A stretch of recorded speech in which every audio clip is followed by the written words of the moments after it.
अब इस मूल ज्ञान को अभी तक हमने छुपा कर रखना था। अब ये सभी पंथ खत्म हो जाएंगे क्योंकि इनके ज्ञान की पोल खुल चुकी है। वो क्या सिद्धांत बताते हैं प्रभु का और वो क्या मंत्र देते हैं, उसके पाने की विधि क्या बताते हैं, वो अपूर्ण रूप से शास्त्र के विरुद्ध उनका ज्ञान और शास्त्र विधि से विरुद्ध उनकी भक्ति विधि है। तो ये सभी पंथ अब कति फेल हो जाएंगे, ये कति नष्ट हो जाएंगे। परमात्मा की कृपा से, कबीर जी की दया से इस दास ने इन सभी नकली मैं ऋषियों की, हिदानंद जैसे की, जो ज्ञानहीन वेद ज्ञानहीन ऋषियों की, और इन गुरुओं की जो बड़े बड़े पंथ बना रखे, राधा स्वामी पंथ, धन धनु शतुरु पंथ, बालेश्वर पंथ, सतपाल पंथ, हंसादेश पंथ, मार्ग बेगन तार रखे, निरंकारी पंथ, इन सब की जड़ दिखा दी। इनकी जड़ दिखा दी कि ये कितने पानी में है, किसे हैं। अब इनके सारे ज्ञान की सीडी बना के इनकी इन्हीं की पुस्तकों को जनता के सामने पेश कर दिया श्रद्धालुओं को। अब कर लो निर्णय, मोक्ष चाहिए तो इस मार्ग को त्यागो जो उन्होंने बता रखा है। अपुण्यात्मा, पहले हम जब छोटे बालक थे, वैसे तो सभी बच्चों के साथ ऐसे होता है, तो वो क्या करते थे, किसान परिवार में जन्म होने करके खेतों में ज़्यादा रहते थे। वर्षा के दिनों में जैसे आम के पेड़ होते थे, उनसे फल खाते थे, वो वहाँ गुठलियाँ गिर जाती थी और वो आम के पौधे इतने प्यारे लगा कर छोटे छोटे और नर जगह जगह उग जाते थे। तो हम उनको निकाल कर उनको वहाँ से निकाल के और दूसरे स्थान पर दूसरे खेतों में लगा दिया करते थे। बालक ने लगे रहते अपन काम। जब किसी पौधे की जड़ें मिट्टी से बाहर निकल जाती तो यूँ क्या करते कि भाई इसकी जड़ तो राम ने देख ली, जब उगे को नहीं सूखेगा, और वो सूख जाता क्योंकि वो मिट्टी हट जाती। नए स्थान पर लगाते इतना हम प्रॉपरली उसको पानी नहीं दे पाते, कभी गिर दिया पानी कभी ना डालते, वो सूख जाया करता। तो अब इन सभी पंथों की जड़ हमने रामता ही दिखा दी, इनकी जड़ दिखा दी। अब ये सारे सूख जाएंगे, जम को नहीं, अब नहीं उठ सकते ये, ठीक है। और 5-4 वर्ष पाँव पीट लेंगे, आखिर मैंने सरेंडर करना पड़ेगा कि हम कति धोखे में कर रहे थे और हमारे साथ धोखा हो गया और हम गलत ज्ञान प्रदान कर रहे थे। इन्हें सरेंडर करना पड़ेगा, ये जनता करवा देगी। जब श्रद्धालु जाग जाएंगे, जिनका नाश कर दिया विश्व, अब रोते हुए आ रहे हैं बेचारे प्राणी को। 25 वर्ष ने करा था स्वामी बर्बाद कर दिए, कितने जोगे नहीं छोड़े। क्योंकि जब तक इस प्राणी के पुण्य, पूर्व जन्म के पुण्य रहते हैं, वह बैटरी पहले शुभ कर्मों से चार्ज है, तब तक तो ये किसी भी पंथ में किसी साधना को कर रहा है, वो पिछले पुण्य उसको मिल रहे हैं। वो सोच रहा है गुरु जी की दया हो रही है जिसकी अब मैं शरण में बैठा हूँ, और वो पिछले पुण्य हो गए खत्म, और फिर वो 92 का दौर शुरू। अब नौके कति लौट पिट गए, घर में चौनी रही नहीं, उड़नरा दान कराया करते हैं, और सारे शरीर में कष्ट, परिवार में 92 से भूत आवे, किसी का हाथ कट गया, किसी का कुछ हो गया। अब कोई 20 वर्ष का, कोई 25 वर्ष से, कोई 15 वर्ष से, कोई 10-10 वर्ष से अन्य पंथों में बरम भटक गए, अब यहाँ आ रहे हैं और इस तत्व ज्ञान को देखकर रो रहे हैं। एक भक्त बुजुर्ग आदमी ने बोला 35 वर्ष खो दिए मेरे राधा स्वामी पंथ में मैंने। और एक भक्त यहाँ 10-8-7 वर्ष से 5-6 वर्ष से आया हुआ है, वो उसको बार बार मिलता था कि बाबा जी महात्मा बुजुर्ग तू यहाँ आ जा, मेरे को गुरुजी पूर्ण मिल गए हैं। और वो उसको धमकाया करता कि तने नाश कर लिया, तने गुरु बदल लिया है, तने गुरु नहीं बदलना चाहिए था, तो बहुत गलती कर दी। अब वो बुजुर्ग आया रोता हुआ, ने बोला मैंने अपने कर्म फोड़ लिए, कति सारे शरीर में बीमारी 20 लाग गई। और ये भक्त मुझे कई बार मिला, मैं इस पर गुस्सा हो जाया करता, तो और चर्चा कर, पर ये जिक्र मत कर, तू कित फंस गया इतने बड़े गुरु को छोड़ के। अब मेरे कर्म फूट गए, मन मुझे वो दिन रोना आवे है, पहले आ जाता शायद मेरी याद दुर्गति ना होती। अब रो रहा था, आँखों में तो पानी नहीं सूखा बूढ़े आदमी के। तो परमात्मा कहते हैं, परमात्मा ने सारे तरीके बता रखेंगे, डरो मत, कोई बात नहीं। कहते हैं जैसे अब वो कह रहा कि मैं तो 70 वर्ष से ऊपर उम्र होगी, 35 साल का लग गया था और 35 वर्ष वहाँ खो दिए। दान भी कराया, हर हफ्ते भी जाता था, फिर बुजुर्ग हो गया तो महीने 6 महीना में जाने लग गया। अब मेरा क्या होगा, अब मेरा क्या होगा, क्या मुझे मोक्ष होगा? पुण्यात्माओं, घबराने की जरूरत नहीं होती। कहते हैं जैसे कुएं में बाल्टी गिरती हो, कुएं में एक लंबी रस्सी बांध कर पानी निकालने के लिए एक जुगाड़ जोड़ा जाता है और उस बाल्टी को रस्सी समेत नीचे डाल दिया जाता है, रस्सी को से बाहर खींच कर वो जल बाहर निकाला जाता है। अब वो रस्सी काफी दूर तक ले जाया करते, पहले समय की बातें, तो वो रस्सी छूट जा हाथ से और वो बाल्टी कुएं में गिरने लग रही है और वो जा रही है स्पीड से। यदि भाग के दौड़ करके उसको पकड़ ले, चाहे वह 1 फुट की 9 इंच की ठा जावे, लास्ट में वह मिल गई न, वह हाथ में जब पूछड़ी आ गई तो समझ लो कुछ भी ना गया, बाल्टी भी आवेगी, पानी भी भरा आवेगा। तो ये पूछड़ी यानी लास्ट समय में भी यदि परमात्मा कबीर जी का ये तत्व यथार्थ मंत्र इस दास से प्राप्त आपको हो गया, आपको मोक्ष, वैसे तो मोक्ष हो जाएगा, लंबी चौड़ी बात नहीं, सच्ची श्रद्धा हो, गणी डट कर कर भक्ति, शीघ्र काम बन जाएगा।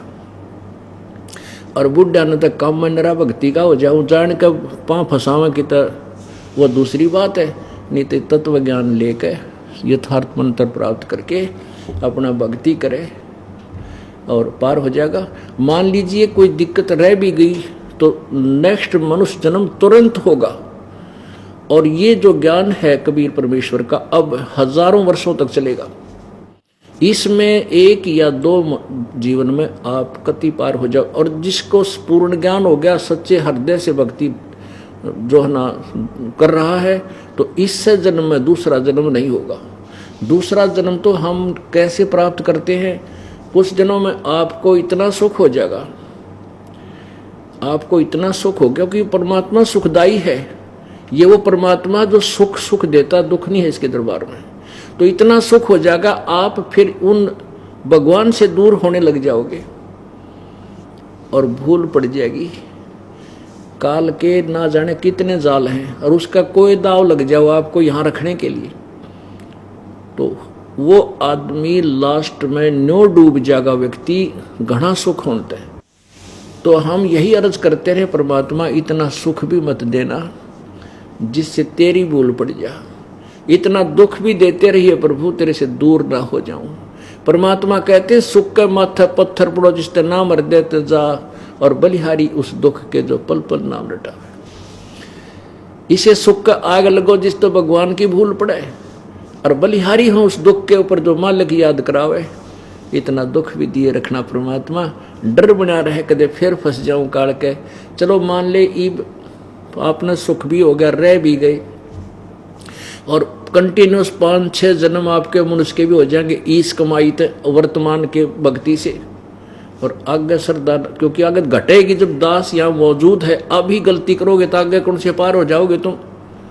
अब तो हर तरह से मर्यादा आपको समझाता हूँ, ये बताता हूँ ये गलती मत करो, तुम्हें फाउल पॉइंट बताता हूँ कि ये गलत, ये पॉइंट फाउल है, तेरा नाम खंड हो गया। तो अब भी जर रह जाओगे तो फिर आगे कैसे पार होगे तुम। जब ये दास चला जाएगा सतलोक, फिर तुम पर अंकुश नहीं रहेगा, ज्ञान तो रहेगा, लेकिन कुछ ऐसी मर्यादा बन जाएंगी जो पुण्यात्मा बचपन से भक्ति अपने बच्चों को रंग में रंग देंगे, वो आने वाले समय में इतना जल्दी नहीं बिगड़ेंगे। और जो वर्तमान में बिगड़ जाएगा तो आगे गलती हुई पड़ी है उस तक। तो इसलिए इस समय को ज्यादा नहीं बढ़ाना आपने। अब ये ब्रह्मा विष्णु महेश देवता बने 33 करोड़, ये कौन है? ये वो पुण्यात्मा है जो कभी परमात्मा के चरणों में किसी समय में रही है। और एक श्वास की कीमत जो आपको यथार्थ भक्ति दी गई है पूर्ण संत से, इसकी कितनी कीमत है आप वर्णन नहीं कर सकते, आप सोच भी नहीं सकते। आप तो बालक हो, लाल की कीमत से परिचित नहीं हो।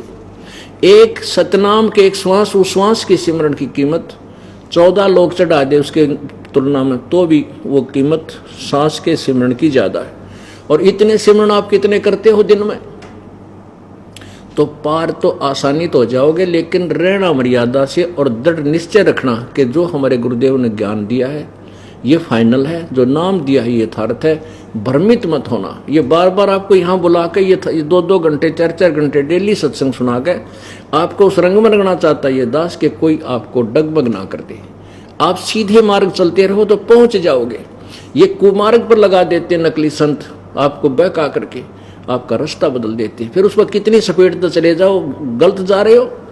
तो इसलिए सत्य भक्ति करे और मर्यादा में रहे, आपका बेड़ा पार हो जाएगा। बोलो सतगुरुदेव। नमस्कार सर। नमस्ते सर। सर क्या नाम है आपका? राकेश कुमार जी। राकेश जी, आप कहाँ से हैं? बरवाला दिल्ली 39 से आया जी मैं। सर संत रामपाल जी महाराज से नाम दीक्षा आपने कब ली? 5वें महीने में 2014 में जी। सर संत रामपाल जी महाराज से नाम दीक्षा लेने से पहले क्या आप कोई भक्ति साधनाएं भी करते थे? मैं बहुत सभी देवी देवताओं की पूजा करता था जी मैं, और 5-5 घंटे बैठा रहता था जोत के ऊपर। मेरे ऊपर माता की चौकी आती थी, हनुमान जी की आती थी, और हनुमान चालीसा करता था 108 बार। 108 बार बजरंग बाण करता था, आरती करता था सभी देवी देवताओं की। और इनको करने से सर नौकरी भी छूट जाती थी मेरे को इनके करते करते जी। एक गुरु बना रखे थे तिमारपुर में दिल्ली में। मैं उनसे कहता गुरुजी ऐसे ऐसे हो गया मेरे साथ। वो ये कहते थे बाबा तेरी परीक्षा ले रहे हैं बालाजी महाराज। सर फिर आप संत रामपाल जी महाराज की शरण में कैसे आए? मेरी भगतमती पहले जुड़ी हुई थी जी संत रामपाल जी महाराज से। उन्होंने बोला था संत रामपाल जी महाराज से नाम ले लो। और वो बीमार बहुत रहती जी मेरी घरवाली, वो सोजन भी, बुखार भी, और उसके पथरी भी थी। संत रामपाल जी महाराज से उन्होंने नाम लिया। नाम लेने के बाद उनको काफ़ी ठीक होगी वो। मेरे को यकीन नहीं था संत रामपाल जी महाराज पे। मगर ये तो सारे देवी देवताओं की पूजा छुड़वाते हैं, फिर क्या फ़ायदा इनका, हमारे पूर्वजों की वो है ये तो। फिर मैंने जी ज्ञान गंगा पढ़ी, उसमें ये लिख रहा था 70 जन्म कुत्ते के बनेंगे जो बीड़ी सिगरेट पीता है और दारू पीता है, और 70 जन्म उसके गधे के बनेंगे। मैंने मतलब 8-10 पेज पढ़े जी। फिर मैं देख के आता हूँ एक बार सतलोक आश्रम बरवाड़ा में, रात को 11 बजे पहुंचा। अगले दिन फिर संत रामपाल जी महाराज का सत्संग था, मैंने वो सत्संग देखा, संत रामपाल जी महाराज से नाम लिया। सर संत रामपाल जी महाराज से नाम दीक्षा लेने के बाद क्या आपको भी कोई लाभ प्राप्त हुए? हाँ जी, मेरे को बहुत लाभ प्राप्त हुए जी। मैं पहले बीड़ी पीता था जी 3-3 4-4 बंडल, और मेरे छोटे छोटे बच्चे थे 2, एक लड़की एक लड़का। वो दोनों कसम खुआ देते थे मेरे को, पापा जी वो तोड़ भी देते थे बीड़ी लेके मेरे हाथ से, पापा जी छोड़ दो ये गंदी चीज़ है। मैं कसम खा लेता झूठी, मिसिज के भी सिर पे हाथ रख देता था। फिर मैं कह देता ठीक है कल से नहीं पीऊँगा, बीड़ी छोड़ देता जी। फिर मैं सिगरेट पीनी चालू कर देता, और दारू भी पीता था पहले मैं, और ये मांस तम्बाकू ये भी खाता था मैं। संत रामपाल जी महाराज से मैंने नाम लिया जी, जब उसके बाद ये सब छूट गए सर। और मेरी जो पत्नी थी सर, वो बहुत बीमार रहती थी। महीने मेरी तनख्वाह थी 3,000 रुपये उस टाइम पे, 2010 में 3,000 रुपये तनख्वाह थी जी। सिक्योरिटी गार्ड की नौकरी करता था मैं, उसमें मेरा गुजारा भी नहीं होता था। दवाई आ जाती थी 3,000 रुपये की तो हर महीने में। मेरी पत्नी संत रामपाल जी महाराज से उन्होंने नाम लिया।